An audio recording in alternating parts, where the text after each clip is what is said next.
It's day 2 of the Future Blockchain Summit at Dubai Harbor. I'm Ronella Hernandez, and this is Scott, the founder of Toko. How's it going today? Great, thank you for having us on the show.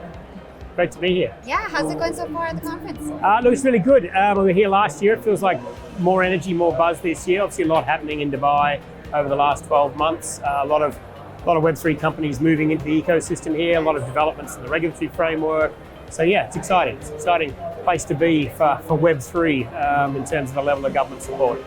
Any new insights you can share with us that you've learned so far at the conference, or good conversations you've had? I've just come from an industry roundtable event with Vara, so the Virtual Assets Regulatory Authority. We were part of the team that helped build that framework. And it is interesting to see the evolution of blockchain technology into more complex assets. Obviously, we've seen, cryptocurrencies and stable coins and then NFTs, but we're now really at the cusp, I think, of this becoming a touch point for real-world asset tokenization. So this new framework is going to allow that to happen, and a lot of people from around the world have been talking about it, and now it's going to be possible. All right, so tokenizing of real-world assets, I know that's what Toko does. Can you go into that a little bit more? Yeah, exactly. So if you think about one of the reasons why NFTs took off is because they were, broadly speaking, unregulated.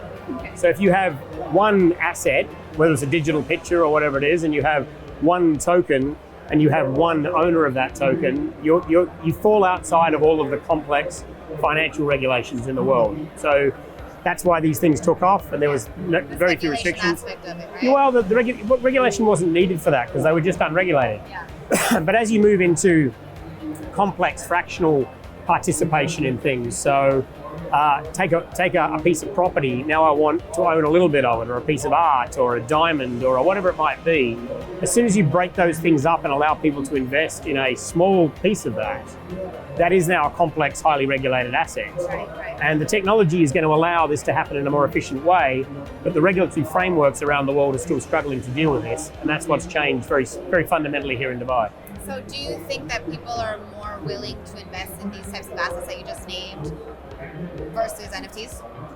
I think there's potentially going to be a different investor class. What I've seen with the level of investor interest in crypto and NFTs shows that people want to play. People want to participate, actually. Digital assets, there's a lot of evidence that suggests people want to get involved. Now, if you actually put something more tangible behind those digital assets, whether it's real estate or funds or, diamonds, art, whatever it might be, I've always talked about, I can't afford a Van Gogh painting, but I love Van Gogh. Imagine if I could own a small piece of one. Wouldn't that be amazing? And that's what this is going to allow. So yeah, I think there's going to be a huge amount of interest in the fact that you can now do it.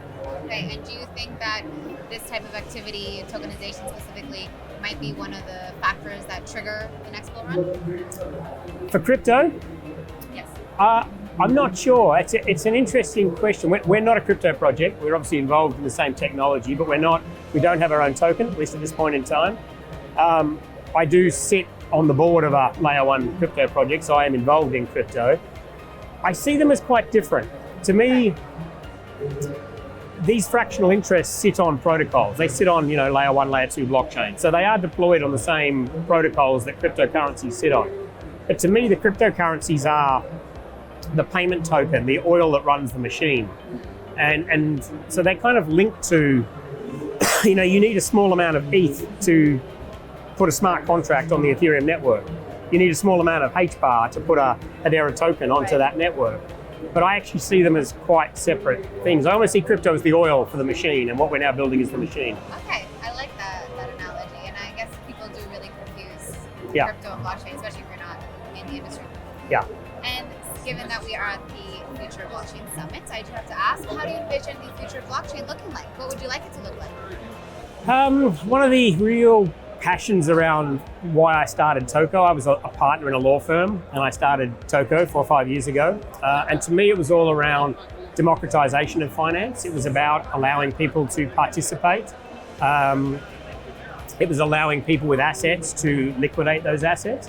Traditional finance only deals with a small number of people and a small number of assets.